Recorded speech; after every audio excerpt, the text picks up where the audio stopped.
Right. आज मैं आपको बताने वाला हूँ अकाउंट्स के अंदर पीडीसी।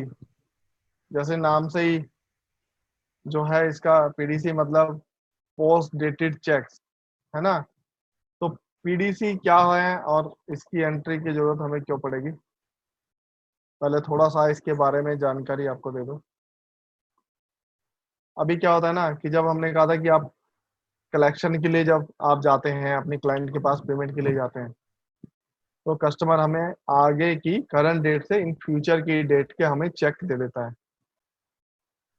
ना, आगे की डेट डाल के। कि जैसे आज 3 मई है तो उन्होंने कहा कि सर पेमेंट, तो उन्होंने कहा भी फंड्स जो है या जो भी रीजन है कि उन्होंने आगे का डेट का मुझे चेक दे दिया कि आप 10 तारीख का डेट का चेक लेके जाइए या आप इस डेट का चेक लेके जाइए। तो उन्होंने उसको चेक पे आगे की इन फ्यूचर की पोस्ट डेट डाल के आपको चेक दे दिया। तो इतने जो चेक हैं जो मेरे करंट डेट में नहीं लगने हैं और मेरे पास आगे की डेट के हैं, तो उसको हम बोलते हैं पोस्ट डेटेड चेक्स। ठीक है। अब पोस्ट डेटेड चेक्स तो मैं उसी डेट को लगाऊंगा बैंक में जिस जो डेट उस चेक पे डली हुई है। राइट।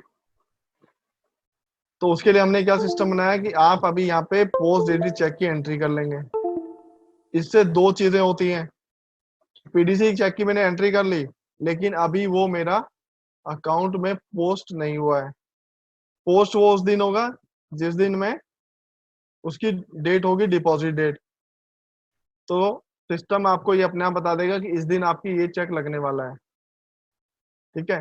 क्योंकि जिनको पीडीसी चेक मिलते हैं तो काफी सारे पीडीसी मिलते हैं, अलग अलग डेट के मिलते हैं। तो आज मान लीजिए मैंने मार्केट से 50 या 60 चेक या 100 चेक का कलेक्शन किया, तो हो सकता है उसमें से 20 या 30 जो है वो करंट डेट के हों।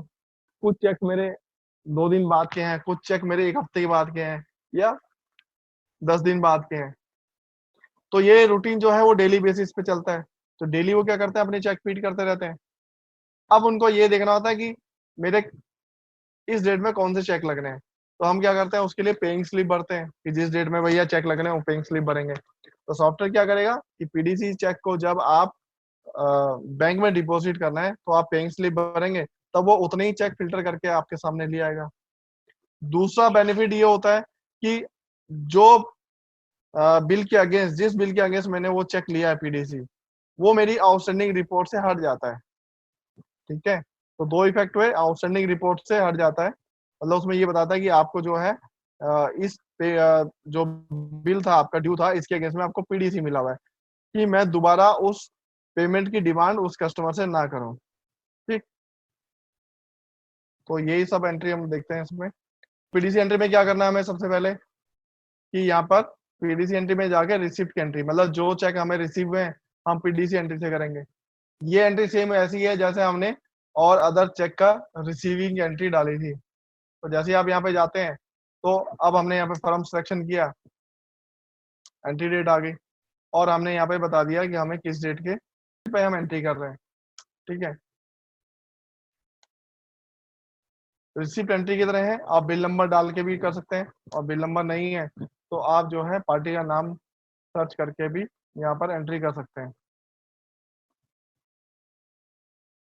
अब यहाँ पर जो है आपको ये डेट आपको एंट्री करनी है कि ये किस डेट का आपको मिला है, तो वो डेट आप यहाँ पर एंट्री कर सकते हैं। ठीक है। अगर ये 30 तारीख का है तो 30 तारीख का आप इसमें से डाल देंगे, 5,000 का आपको मिल रहा है। और यहाँ पर आपने एडजस्टमेंट बता दिया कि देखो ये किस बिल के अगेंस्ट आया है। तो इसमें आपकी आउटस्टैंडिंग तो एडजस्ट हो रही है। ठीक है। आउटस्टैंडिंग से ये बिल हट जाएंगे।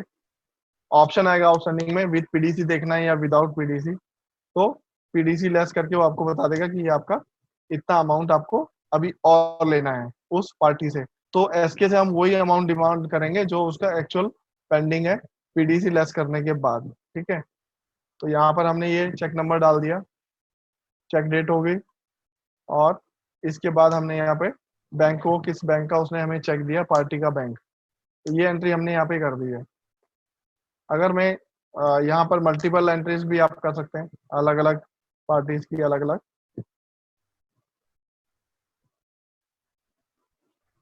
और अलग अलग डेट की भी आप यहाँ पे, ठीक है। तो मैंने यहाँ पे 6000 रुपीज यहाँ पे ये लिया और ये एडजस्टमेंट एंट्री कर दिया कि कौन कौन से बिल के अगेंस्ट ये एंटर।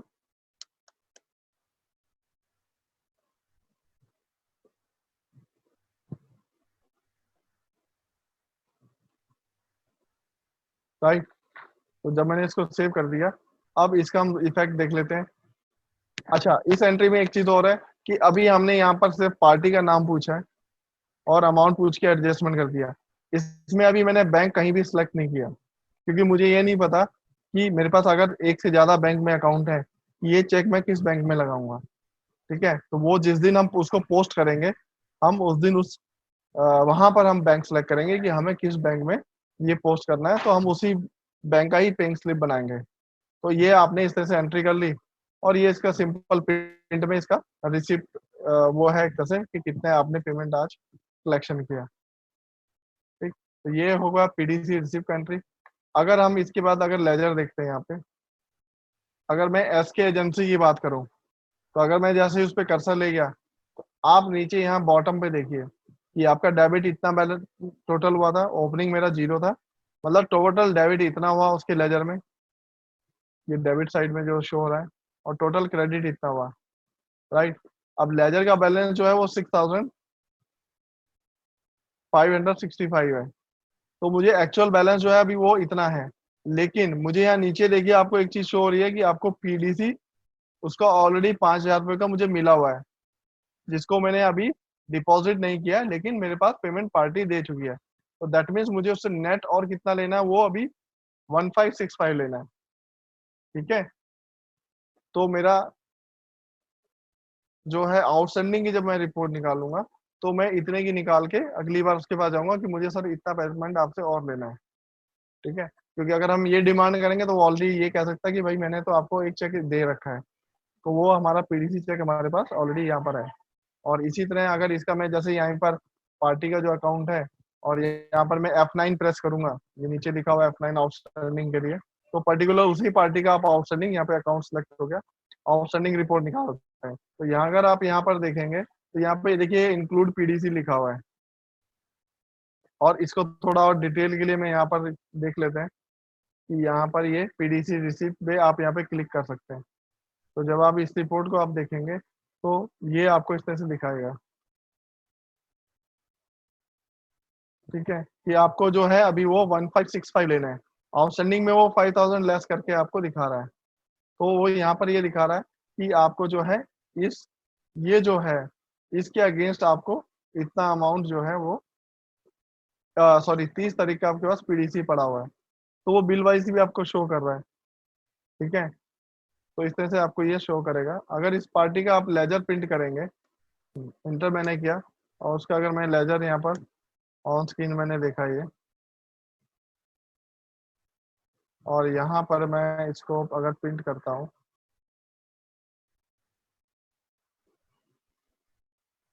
तो यहाँ पे लेजर में मुझे इस तरह से शो हो रहा है। अगर मैं इसकी सेटिंग में जाके पीडीसी टिक कर दूंगा, तो वो मुझे पीडीसी के भी रिकॉर्ड्स आपको शो करेगा। वो मैं आपको यहाँ से दिखाता हूँ।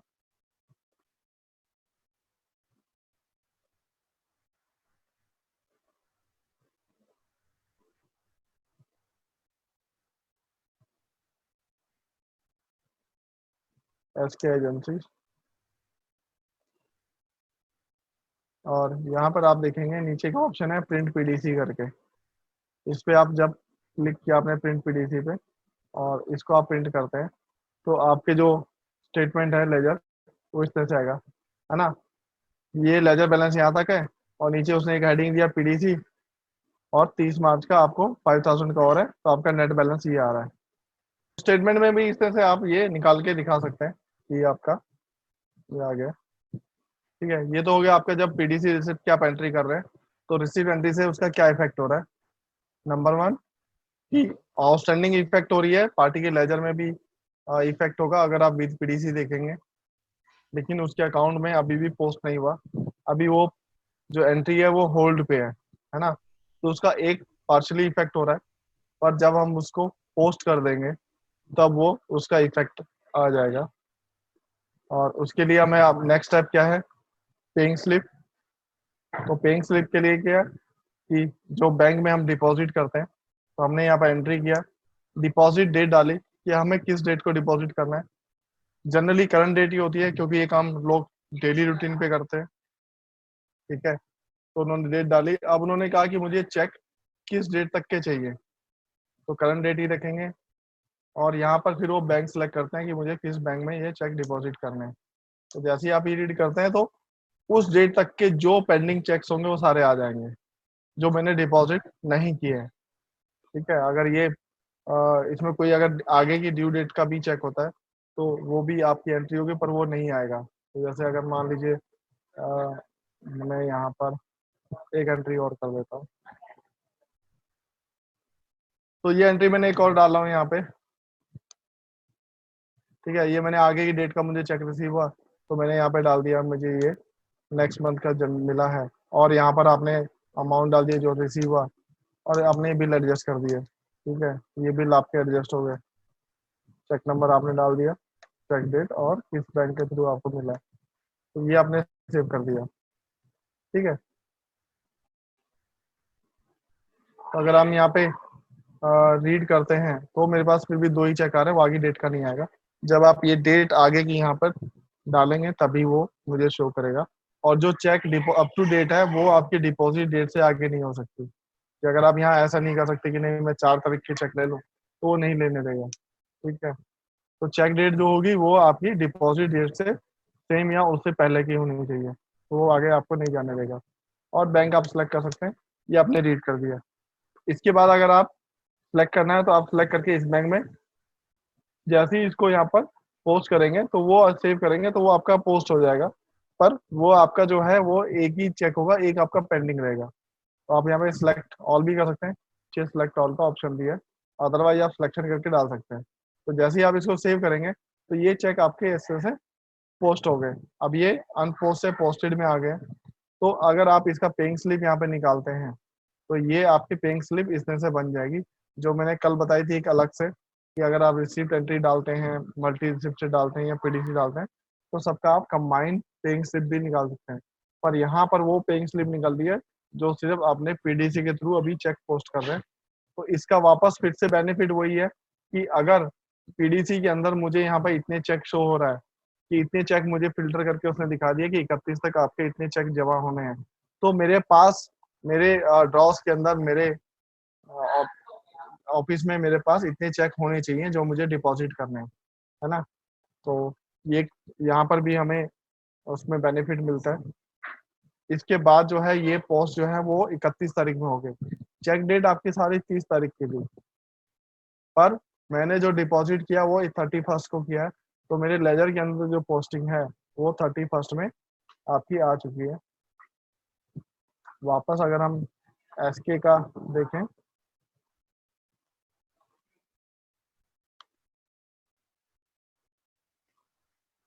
तो ये 5000 की रिसिप्ट जो एंट्री है वो मेरी, आप देखेंगे ये 31 को ये एंट्री आई है।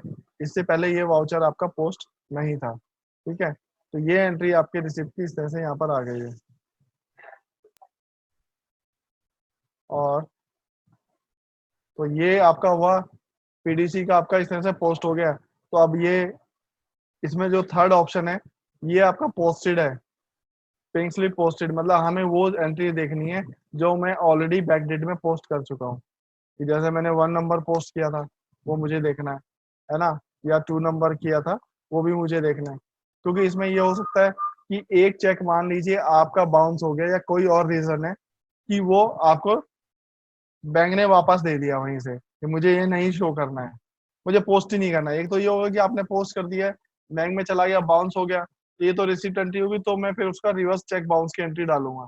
पर कई बार क्या होता है कि उन्होंने कहा कि नहीं सर ये बैंक ने रिसिप्ट ही एक्सेप्ट ही नहीं किया, या कस्टमर ने मुझे फोन आ गया कि सर एक काम करिए मेरा चेक आज होल्ड कर दीजिए, आज ना लगाइए, आप 2 दिन बाद लगा देना, है ना।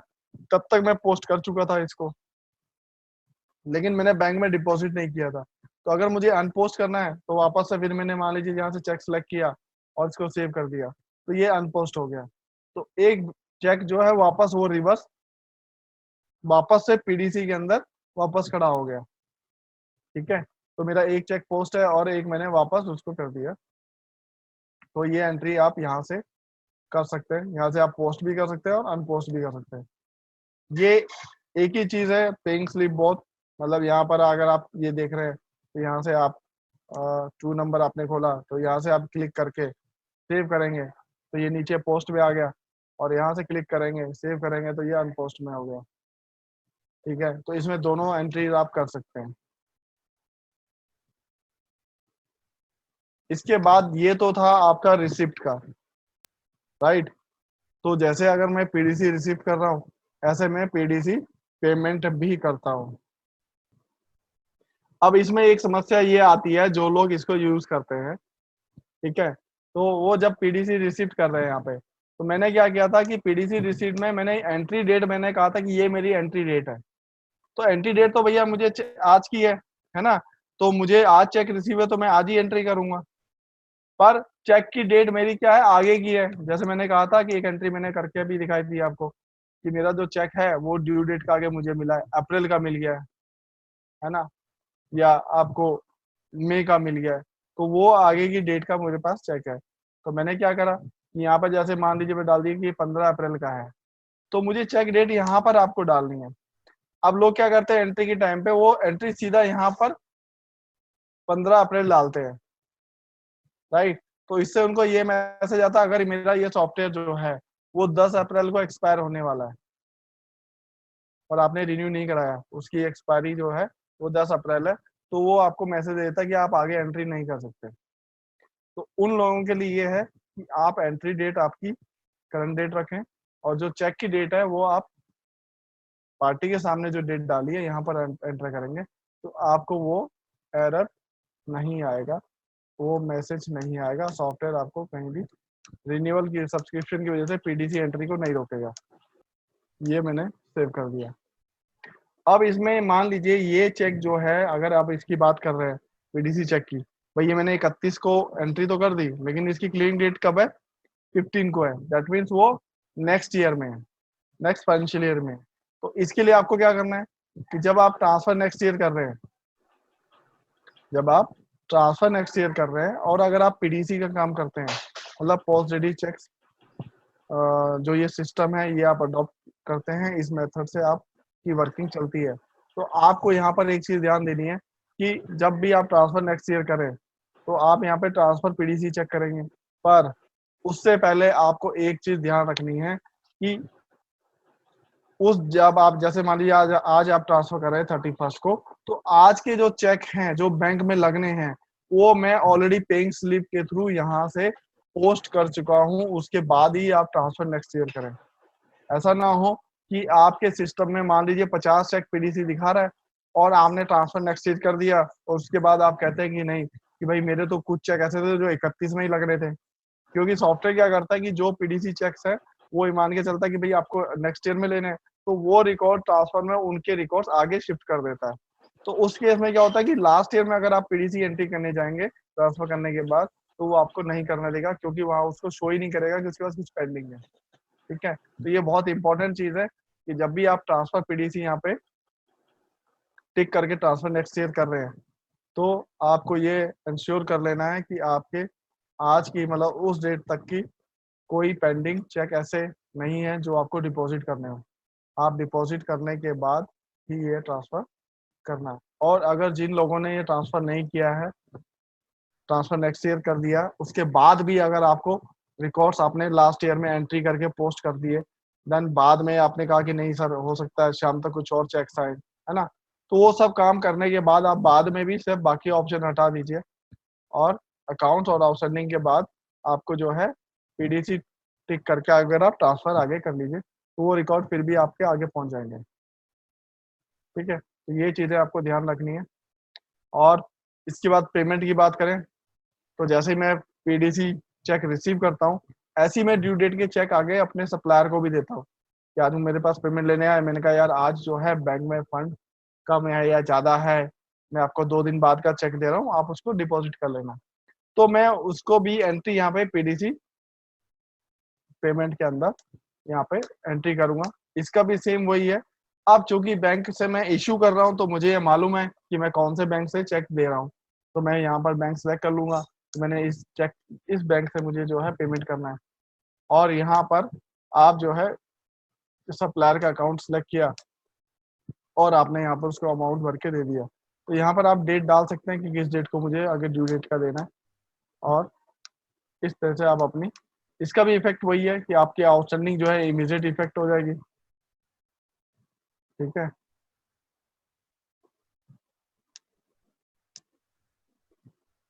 पर लेजर में पोस्ट तभी होगा जब आप इसका, अब यहाँ पे मुझे चेक तो डिपॉजिट करना नहीं है, तो मुझे क्या करना है कि आपको यहाँ पे क्लियरेंस करनी है कि जब आपकी बैंक स्टेटमेंट, जब आप बैंक स्टेटमेंट लाते हैं या ऑनलाइन देखते हैं अपना बैंक का लेजर या स्टेटमेंट, तो वहाँ पर अगर आपका चेक क्लियर हो गया है तो आपने आगे ड्यू डेट का दिया था, तो आप उसको पीडीसी क्लियरेंस करेंगे। तो पीडीसी क्लियरेंस जो है वो पेमेंट के केस में होता है, और पेइंग स्लिप जब हम भरते हैं वो रिसिप्ट के केस में है। तो यहाँ पर अगर आप इस तरह से डिपॉजिट, तो ये आपको दिखा देगा। बस आपको यहाँ पर क्या करना है, डेट डालनी है किस डेट को ये मेरा चेक क्लियर हुआ है। हो सकता है आपने वो 31 का चेक दिया है, पर उस पार्टी ने एक दिन अपने पास होल्ड रखा, उसने भी नहीं लगाया, या उसने लगाया तो बैंक में क्लियरेंस में बीच में छुट्टी आ गई या कुछ भी रीजन है, एक दो दिन डिले हो गया, तो आपके बैंक में जो पोस्टिंग आई है हो सकता है वो 4 दिन बाद आई हो, तो वो आप क्लियरेंस डेट यहाँ पे डाल देंगे। ठीक है, यहाँ पर F2 करके या मैनुअल इस तरह से डेट डाल देंगे, तो वो उस डेट को ही पोस्ट होगा। ठीक है, तो मैंने ये पोस्ट नहीं कर रहा हूँ, तो ये आगे की फ्यूचर में हो सकता है तभी वो लेजर में देखें। और एक ये रिपोर्ट है पीडीसी पेमेंट या रिसिप्ट, आप अपनी रिपोर्ट ये दे सकते हैं कि ऐसे कौन से चेक्स हैं कि भैया मेरे 15/4 तक, कई बार लोग पेमेंट का जैसे आपको आगे चेक देना है, इशू करना है, ठीक है, तो मैं ये देख लेता हूँ कि मेरे पास ऐसे कितने चेक्स हैं जो इन फ्यूचर पीरियड में मेरे पास डॉज में रखे हुए हैं और जो मेरे को आगे बैंक में लगाने हैं, मतलब कितना फंड मेरे पास आ सकता है। ठीक, तो इस तरह से आप पहले रिसिप्ट के चेक देख लेते हैं डेट वाइज, है ना, जैसे इंडेक्स मतलब पार्टी वाइज वो इंडेक्स करके दिखाई या डेट वाइज, तो मैंने डेट वाइज देख लिया। और ये अगर आप देखते हैं तो मुझे पता चल रहा है यार एक 4 अप्रैल का मेरे पास चेक पड़ा हुआ है और एक 15 अप्रैल का पड़ा हुआ है। दैट मीन्स 15 अप्रैल तक मेरे पास 10,000 रुपये जो है ऑलरेडी तो मेरे पास चेक आ चुके हैं। आगे जो आएंगे वो एक अलग चीज है। तो मैं इतने का तो श्योर हूँ कि अगर मेरे चेक क्लियर होते हैं तो इतना फंड मैं जो है वो इशू कर सकता हूँ, उतने का मैं पेमेंट की एंट्री कर सकता हूँ। और साथ में वो ये भी देख लेगा कि मेरे को किस बैंक का चेक देना है, तो किस बैंक के थ्रू ऑलरेडी मैंने कितने चेक जो है वो इशू कर चुके हैं। तो मैंने देखा यार मैं एक 1500 का तो ऑलरेडी इशू कर चुका हूँ चेक, है ना, तो 10,000 रुपये मुझे आने हैं और 1500 का मैं एक चेक इशू कर चुका हूँ उसके बिहाफ पे। तो मुझे जो फंड्स है वो कितना है, वो मेरे पास कितनी अवेलेबिलिटी रहेगी, तो उस बेस पे आप यहाँ पे ये रिपोर्ट आपको यहाँ पे काम आएगी। ठीक है, तो ये था पीडीसी का कंप्लीट पैकेज जो आज मैं आपको बता चुका हूँ यहाँ पे।